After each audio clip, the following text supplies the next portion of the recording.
to try to do a little introduction where I'm heading to the race and talk about what happened last race and what I'm going to try to achieve today. And then that way we can see in real time how things are actually going. So last time, remember, we had the difficulty in sweepers where the car would act a little weird and push while I was off the throttle. And it was even to the point where sometimes it would hop around the corners. Well, not really hop, but I guess kind of like that weird bouncing. So what I want to try to do today is I want to go out and try remembering that I need to get on the throttle sooner and really push my limits in the sweepers and I guess everywhere really. But to do so is going to require looking ahead and just trying to, again, remember, get on the throttle and just try to feel more comfortable with the car. So we'll see if I can pull that off. But what I'm also doing today is I'm having a good friend of mine drive along with me, and he's actually a really good driver. He's been doing autocross for longer than I have, and overall every time we've driven together or he's been in the same class with us, he's always been able to put a couple of seconds on me. So what I want to do is I want to have him drive the CRX and just see what is it capable of in its current form. So we'll see how it goes with having him drive along and see what the CRX is capable of, and we'll see if I can challenge myself to actually do what I need to do. All right, maximum send. Here we go.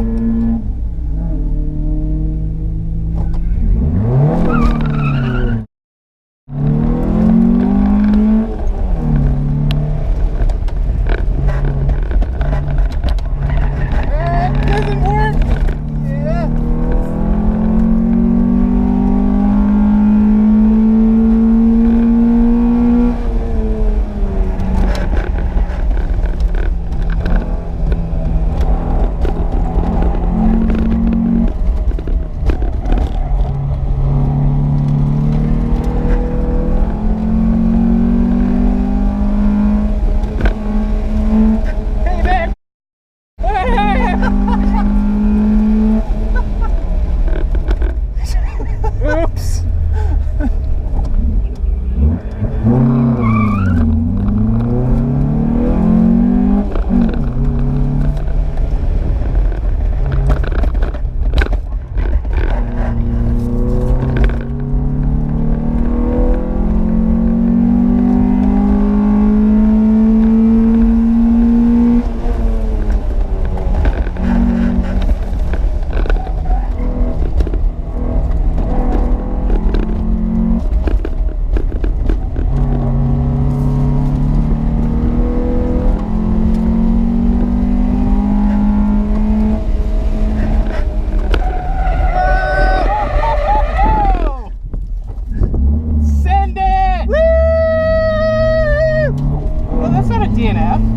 I didn't think so either. It doesn't matter.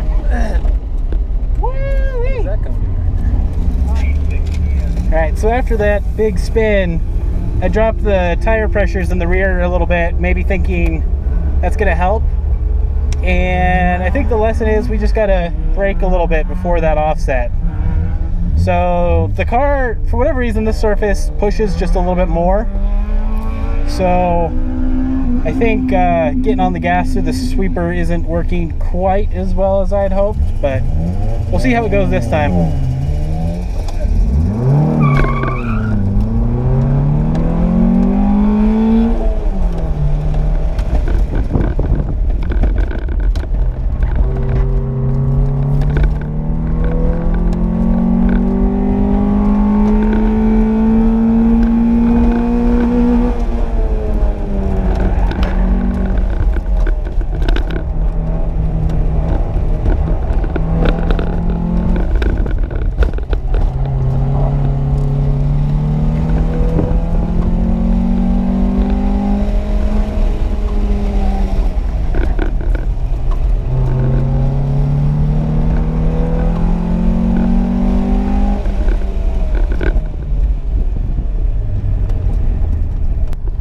right, I got on the brakes too soon in that slalom and too aggressively. So, kind of a throwaway run there. But otherwise felt pretty good. You're good to go.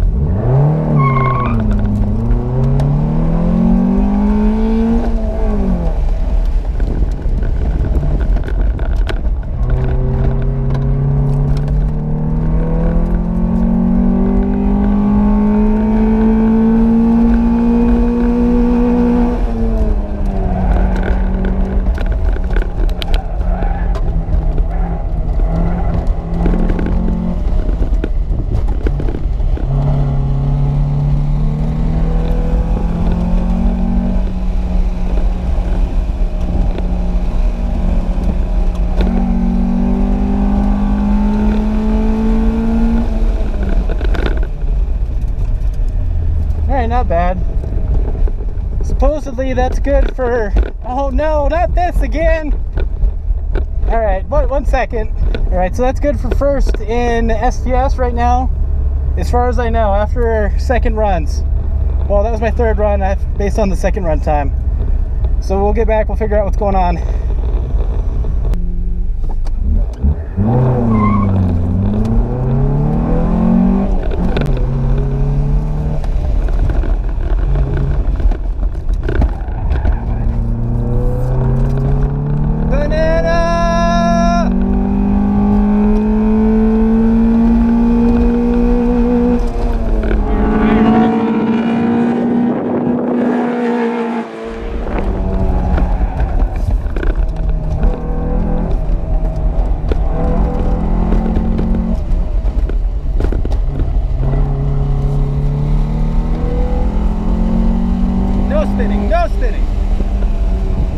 No spinning.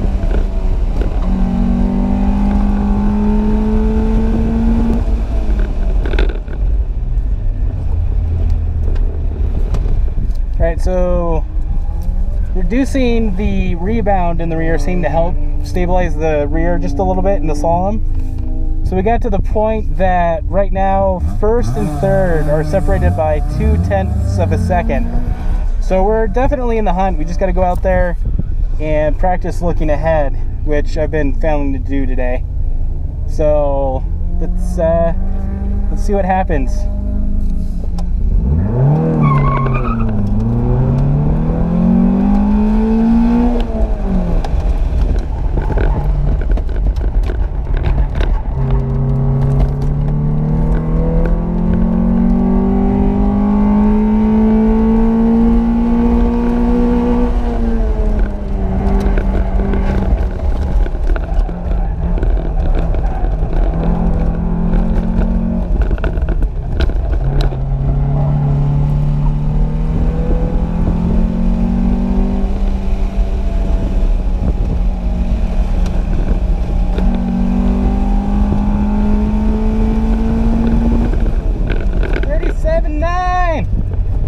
We're into the 37s. Heck, every time. Why does this hurt so bad?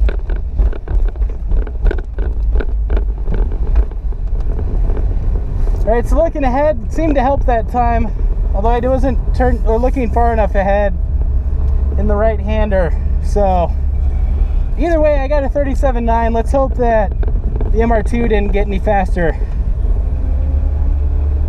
Alright, so after that last run, I've got first place by 0.2 of a second. So not an enormous lead, but it's a very good place to be. So I'm just going to tell myself that I've secured the lead. I'm not going to think about it. I'm just going to go out there and try to push the car as hard as I can and see what I can get it to do. I say that, but I'm getting a little nervous, but we'll just go for it. We'll see what happens.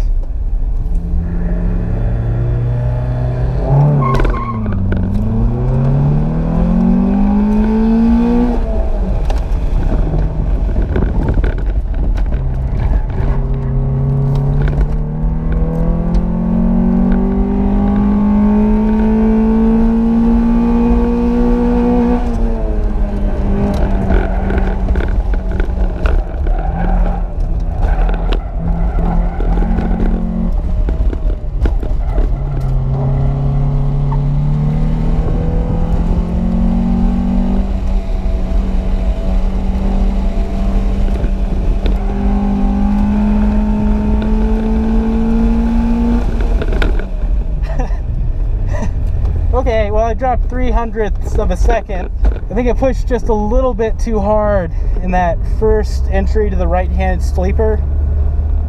I called it sleeper, might as well, but it's a sweeper. I think I just pushed a little bit too hard, got the car sliding around there, which I feel like maybe softening the front would help around there. Let's hope that was good enough.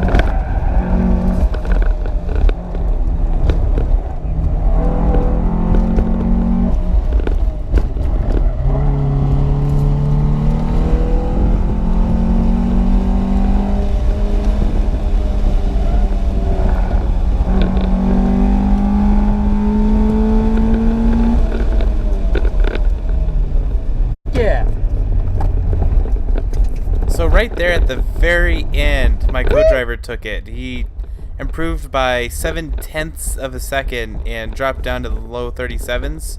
So that just put an enormous gap over the time I had, and then also our competitors in the class. So let's take a look at our videos side by side and figure out where did that time come from.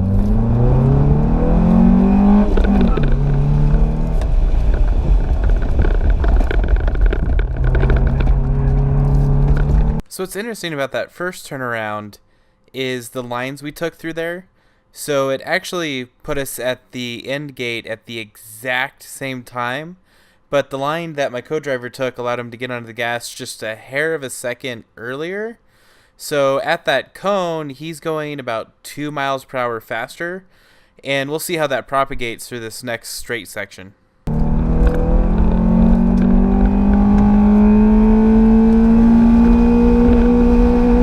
So just being off by a couple of inches on that cone and getting on the gas just a fraction of a second later put me 1/10 of a second behind at the end of the straight.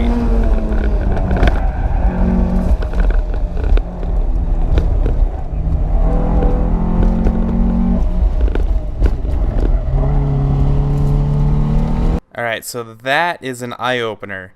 I've always heard that keeping it tight to the cones is important in sweepers, and I've done the math myself. But just looking at it, I knew I had pushed out when I was doing my commentary for that 5th run as I was driving back to grid. But just comparing the two runs, I lost half a second to my co-driver just by allowing the car to push out in that sweeper. So that's incredible. That just a couple, well, that's more like feet off of the cone in my case. But that little difference is enough to lose half a second.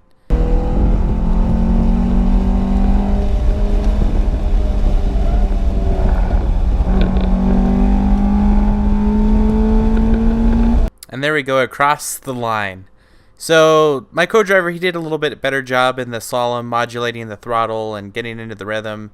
So it allowed him to carry more speed through there, but where the majority of the time was lost in my case was in the sweepers. So hopefully you learned something from this video or found it entertaining. I know I definitely learned something, or at least learned something again that I learned a long time ago and then forgot, but that's neither here nor there.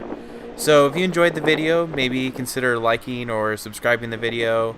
If you didn't like it, let me know what else you would like to see or things I could change around in the videos that maybe would make it something that you'd like. But as always, thanks for watching, and I'll catch you next time. Again.